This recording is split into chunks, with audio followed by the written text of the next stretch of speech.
आज मला नाश्त्यासाठी इडली बनवायची होती. त्यासाठी मी रात्रीच पीठ तयार करून ठेवलं होतं. नमस्कार ताईनो, मी प्रतिभा तुम्हा सर्वांचं स्वागत करते आपल्या चॅनेलवर. तर आजचा दिवस तुम्हाला खूप छान सुंदर जाऊन तुमच्या मनातली सर्व इच्छा पूर्ण होत.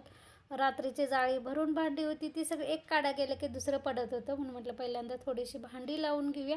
इडलीचं भांडं काय मी लावलेलं आहे, म्हणजे एक पात्र माझं मी आता गॅसवर लावलेलं आहे. चटणी करून पण झालेले. चला आता पोरांना कधी इडली देऊया. पोरांना म्हणजे नील काय शाळेला गेलेला, रविवार असून पण त्याची क्लास आहे शाळेचा, कारण तो 10वीला असल्यामुळं.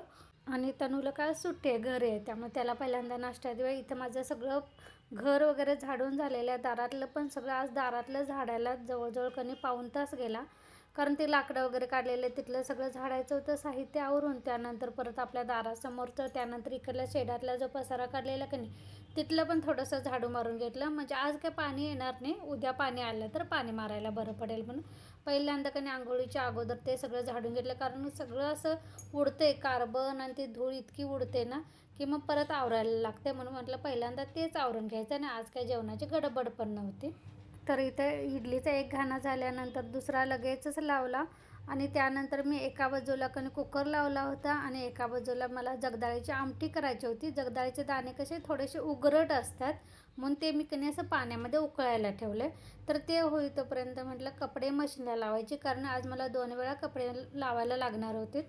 पोरांच्या शाळेचा ड्रेस वगैरे त्याचं एकदा, आणि जे रोजचे कपडे असतात त्याचं एकदा, असं 2 वेळा लावायला लागणार होतं.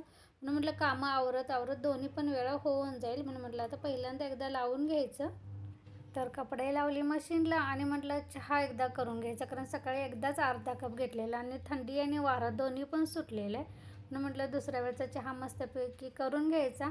तर चहा बनवतानाच माझा हा बघा कप काढताना जाळीतून खाली पडला फक्त, आणि त्याचा दांडा उडाला. हे दुसरं लगीन लागलेलं आहे माझ्या कपाचं, म्हणजे दुसरा कप फोडलेला आहे. आता 4च कप राहिलेले आहेत. जर का 5 पाहुणे आले ना तर अवघडच आहे. मग मला 5वा कप काढावा लागेल, तो पण डिझाईन वेगळा, कलर वेगळा. तर एकच राहिलेला तो कप द्यावा लागेल. कसं व्हायचं माझं काय माहीत. तर इथं चहा झाल्यानंतर थोडेसं इडली वगैरे त्याची भांडी पडली होती ती घासून घेतली. त्यानंतर आमटी भाजी फोडणीला टाकली होती. तर ही आता जगदाळ्याची आमटी बघा. त्यानंतर माझ्याकडे भाजीला काहीच नव्हतं, म्हणून तनूला पाठवलं होतं तर एकच भाजी आणून सांडलेली. तर शिमला मिरची इतकी मोठमोठी होती ना, त्याचे मी लांब असे पातळ काप करून तेच फोडणीला टाकलेलं आहे. आता उद्या डब्यासाठी माझ्याकडे एक पण भाजी शिल्लक नाही आहे, त्यामुळे कुठल्याही परिस्थितीत मला आज एखादा आठवडा बाजार अटेंड करायलाच लागणार. तर मागच्या शुक्रवारी पण जाणं झालं नाही, त्याच्या मागच्या शुक्रवारी गेले होते, म्हणजे जवळजवळ 10-12 दिवस झाले असतील मला जाऊन. त्यामुळे आज सगळं म्हणजे टोमॅटो, मिरच्या, आलं, लसूण मला घ्यावं लागणार आहे. तर इथं भाजीत घालायला शेंगदाण्याचा कूट नव्हता, म्हणून शेंगदाण्याचा कूट करून घेतला. कारण भाजलेले शेंगदाणे होते, पण शेंगदाण्याचा कूट थोडाच होता आणि मला अजून शिमला मिरचीमध्ये घालायचं होतं. कारण त्या मोठ्या मोठ्या असल्यामुळं त्या चवीला पण कशा लागतात काय माहीत. त्यामुळे मी थोडंसं हा शेंगदाण्याचा भाजलेला कूट आणि थोडंसं मला गोडा मसाला पण घालायचा आहे, म्हणजे जरा चव लागली तर लागली. कारण ज्या बारीक अशा शिमला मिरची भेटतात ना, त्या भरून करायला किंवा तशा जरी करायला ना त्याला चव चांगली येते. आणि या ज्या मोठ्या असतात ह्याला गोडसर असं चव असते. तर हे सगळं होईतोपर्यंत तिकडे माझं कपड्याचं मशीन पण एक फेर झाला होता, तो लगेचच उन्हात घातला आणि दुसरा फेर पण मी लावून घेतला. त्यानंतर इथं आता चपात्या बनवायला घेतलेल्या आहे. म्हणजे म्हटलं तर ओट्यावरचं पहिल्यांदा आवरून घ्यायचं, एकदा जेवणाचं आवरलं की बाकीचे कामं पण आवरायला बरं पडते. आणि मला हा कप टाकायला धाडसच नव्हतं. मी ते तसंच ओट्यावर ठेवलेलं आणि राहून राहून मला ते जीवाला लागत होतं की बाबा दुसरा पण कप फोडला, अजून आठवडा पण व्हायला नसेल मला आणून. असं काहीतरी झालं माझ्या जीवाला लागते. मग असं चपात्या काय मला इथं आता जास्त करायला लागणार नव्हत्या, कारण इडल्या होत्या ना. पोरं कसं करतात, इडली असली मग इडलीच भरपूर खातात, त्यामुळे मग चपाती खायला बघत नाहीत. त्यामुळे थोड्याशा चपात्या करायच्या होत्या. त्या पहिल्यांदा चपात्या करून घेतल्या. त्यानंतर भांडी वगैरे सगळं पडलं होतं, रिकामं केलं होतं. म्हणजे एकदा फेर झाला होता मला, चटणी वगैरे केलेलं, नाश्ता दिलेला, प्लेटा वगैरे घासून झाल्या होत्या.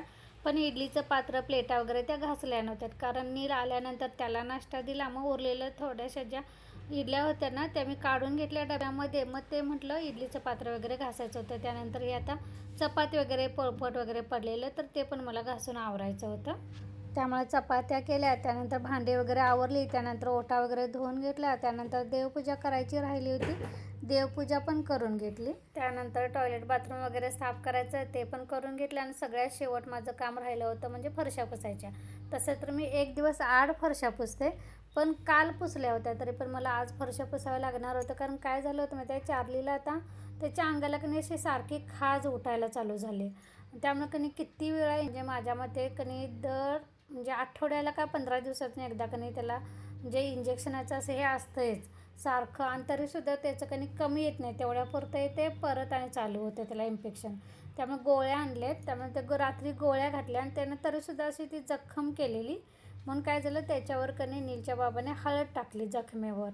ते हळद टाकल्यामुळे त्याला असं चुरचुरलं असेल आणि त्यानं ते चाटून काढलं आणि ते हळद कडू कडू असते ना, त्यामुळे त्यानं कणी रात्री उलटी केली. त्यामुळे म्हटलं पुसून तर तेवढी जागा वगैरे मी घेतलेली आहे सकाळीच, पण म्हटलं कणी परत ते तसंच कसं ठेवायला नको वाटतंय ना, म्हणून आज परत सगळ्या फरशा वगैरे पुसून घेते. आणि तसंही कणी कार्बन आणि धुळीमुळे रोज जरी फरशी पुसली तरी पण कणी असं फरशी न पुसल्यासारखंच वाटते. म्हणजे सकाळी जरी पुसली ना तर 1-2 तासानं परत पायाला असं वेगळंच, म्हणजे फरशीच्या घरापेक्षा कणी जमिनीचं घर बरं असं वाटतं इथं, अशा अवस्था असते.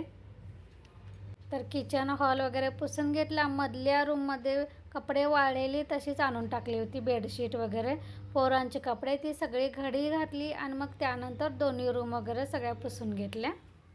कार्बनचं पाय सगळं असं घरात येत असल्यामुळे बेडशीट वगैरे पण सारखं धुवायला काढायला लागतं. कधी कधी मला असं वाटते ना, मला अजूनही म्हणावा तसा टापटीपपणा किंवा नीटनेटकेपणा कधी येत नाही किंवा जमत नाही. आता बघा, प्रत्येक बेडशीटचे कधी पिलो कवर त्याच रंगाचे येतात, म्हणजे विकत घेतानाच ना ते पॅकिंगमध्ये येतात. पण मी ज्यावेळी घालायला जाते ना त्यावेळी बेडशीट एकाच असतात आणि पिलो कवर एकाच असतात. 2 असेल तर एक एकाचं असतं, एक एकाचं असतं. म्हणजे मला जे हाताला सापडेल ना ते मी घालून टाकते. म्हणजे माझ्या लक्षातच येत नाही की बाबा ही बेडशीट टाकले, मग ह्यावर हेच मॅच करायचं असं. आणि नंतर ते धुवायला वगैरे टाकलं की मग ते घडी घालताना लक्षात येते, अरे एक वेगळं आणि एक वेगळं झालं. मग आता दुसऱ्या वेळी टाकायच्या वेळी ते शिल्लक नसते, कारण ते वापरलेलं असते, त्यामुळे ते धुवायला गेलेलं असते.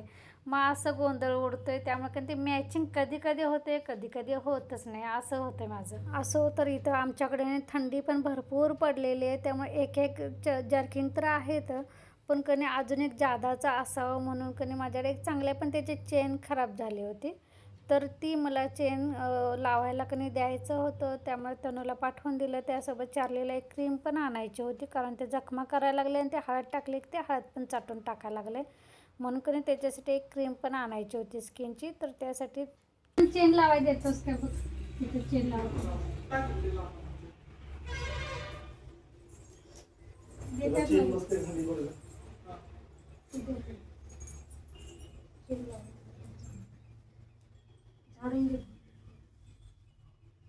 चला तर मंडळी, ह्यासोबतच आजचा व्लॉग पण मी इथंच बंद करते.